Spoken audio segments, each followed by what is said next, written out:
আসসালামু আলাইকুম, কেমন আছেন সবার? ওয়েদার ডিমান্ড খিচুড়ি খাবো না তা কি করে হয়? এই শীতের মধ্যে ঠান্ডার মধ্যে গরম গরম খিচুড়ি না খেলে কি হয় বলেন? আর খিচুড়ি রান্না করব কি দিয়ে? ৪-৫ দিন যেহেতু বাসায় ছিলাম না, তো ফ্রিজে তেমন সবজি বা মাংসও ছিল না। তো যা ছিল তাই দিয়ে আজকে ঝটপট করে খিচুড়ি রান্না করে নিলাম। তো কড়াইয়ের মধ্যে ১ম এ আমি পর্যাপ্ত পরিমাণ তেল দিয়ে নিলাম আর তেলের মধ্যে দিয়ে নেব পেঁয়াজ এবং কাঁচামরিচ কুচি। পেঁয়াজ এবং কাঁচামরিচগুলোকে একটু ভালোভাবে ভেজে নেব। আর আমি আজকে ঐরকম বেশি সবজি দিইনি, বাসায় যা ছিল তাই দিয়েছি। বললামই তো আগেই যে আমি বাসায় ছিলাম না। তাই যা আছে এটা দিয়ে আজকে ঝটপট খিচুড়িটা তৈরি করে নিতে পারবো।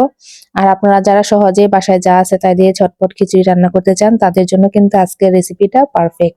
অবশ্যই শুরু থেকে শেষ পর্যন্ত দেখবেন। তো পেঁয়াজের সাথে আমি আস্ত এলাচ, দারচিনি এবং তেজপাতা দিয়ে একটু ভেজে নিয়েছি। আর সাথে ১ টেবিল চামচ পরিমাণ আদা রসুন বাটা দিয়ে তারপরে ভেজে নিয়েছি। সবকিছু আমার ভাজা হয়ে গেলে আমি এখানে মাংসটাকে আগে মেরিনেট করে রেখেছিলাম। মেরিনেট করা মাংসটা দিয়ে একটু ভালোভাবে ভেজে নেব। তো ২-৩ মিনিট ভেজে নেওয়ার পরে যে বাটির মধ্যে মেরিনেট করে রেখেছিলাম সেই বাটিটা ধুয়ে সামান্য পরিমাণ একটু পানি দিয়ে দিব। তারপরে ঢাকনার সাহায্যে ঢেকে মাংসটাকে ভালোভাবে একটু রান্না করে নেব। আর মাংস মেরিনেট করার জন্য এখানে আমি শুকনো মরিচের গুঁড়া, হলুদের গুঁড়া, ধনিয়া গুঁড়া, গরম মসলা গুঁড়া এবং মাংসের মসলা গুঁড়া দিয়ে নিয়েছি। আর সাথে টমেটো সস দিয়ে স্বাদ মতো লবণ দিয়ে ভালোভাবে মেখে রেখেছিলাম ১০ মিনিটের মতো। তো মাংসটা আমার ভালোভাবে দেখুন রান্না হয়ে গিয়েছে। এখন আমি এখান থেকে মাংসটা নামিয়ে নিব। তো মাংস সেদ্ধ হতে যতটুকু সময় লাগে অতটুকু সময় নিয়ে আস্তে আস্তে মাংসটাকে সেদ্ধ করে নেবেন।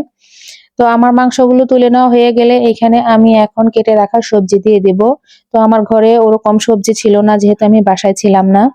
তো এখানে আমি টমেটো, গাজর, আলু আর সিম দিয়ে নিয়েছি। আপনাদের বাসায় আরো সবজি থাকলে দিয়ে নিতে পারেন।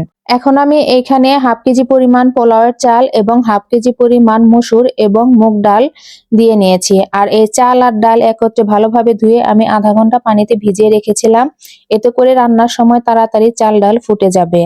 চাল ডাল আর সবজিগুলো মশলার সাথে একটু ভালোভাবে কষিয়ে নেব। কষানো হয়ে গেলে এখানে আমি পরিমাণ মতো পানি দিয়ে দিব। আর এখানে আমি ১ কেজি চাল এবং ডালের জন্য পানি দিয়ে নিয়েছি ৩ কেজি পরিমাণ। যেহেতু এখানে আমি লেটকা খিচুড়ি রান্না করব, এজন্য পানির পরিমাণটা একটু বেশি দিয়েছি। সবকিছু পরিমাণ মতো দেওয়া হয়ে গেলে লবণ দিয়ে তারপরে ঢাকনা দিয়ে ঢেকে দেব। আর যখন পানিটা ফুটে আসবে তখন ঢাকনাটা খুলে আবারও একটু খুন্তির সাহায্যে নেড়েচেড়ে দেব। যখন পানিটা একদম শুকনো শুকনো হয়ে যাবে তখন একটু লবণটা টেস্ট করে দেখে নিতে হবে যে লবণটা ঠিক আছে কিনা। যদি লবণ কম মনে হয় তাহলে আরেকটু পরিমাণ লবণ দিয়ে তারপরে নেড়েচেড়ে দিতে হবে। যখন পানিটা অনেকটা শুকিয়ে আসবে তখন আগে থেকে যে মাংস রান্না করে তুলে রেখেছিলাম সেই মাংসগুলো দিয়ে দেব। মাংস দিয়ে তারপরে সবকিছুর সাথে একটু ভালোভাবে নেড়েচেড়ে মিশিয়ে নেব। তারপরে পানিটা যখন একদম শুকনো শুকনো হয়ে যাবে, মানে আমি তো একটু লেটকা খিচুড়ি রাখবো এজন্য একদম শুকনো শুকনো না, একটু ভেজা ভেজা থাকবে। তখন আমি এর উপর দিয়ে কেটে রাখা ধনেপাতা কুচি দিয়ে দেব। ধনেপাতা কুচি দিয়ে একটু ভালোভাবে নেড়েচেড়ে মিশিয়ে নিলেই কিন্তু আমার খিচুড়ি রান্না শেষ। এখন চুলার আঁচটা বন্ধ করে দিয়ে ঢাকনা দিয়ে দমে রেখে দেব ৫ মিনিটের জন্য। ৫ মিনিট পর দেখুন আমার খিচুড়ি রান্না কিন্তু একদম পারফেক্ট হয়েছে। এটা দেখতে যেমন সুন্দর হয়েছে খেতে কিন্তু আরো বেশি লোভনীয় হয়েছে। আর এরকম শীতের মধ্যে ধোয়া ওঠা খিচুড়ি খেতে কার না ভালো লাগে বলেন? তো আমার এই ঝটপট খিচুড়ি রান্নার রেসিপি যদি আপনাদের ভালো লেগে থাকে অবশ্যই একটি লাইক এবং কমেন্ট করে দিবেন। আর আমার চ্যানেলের সাথে থাকবেন। ভালো থাকবেন সবাই। আল্লাহ হাফেজ।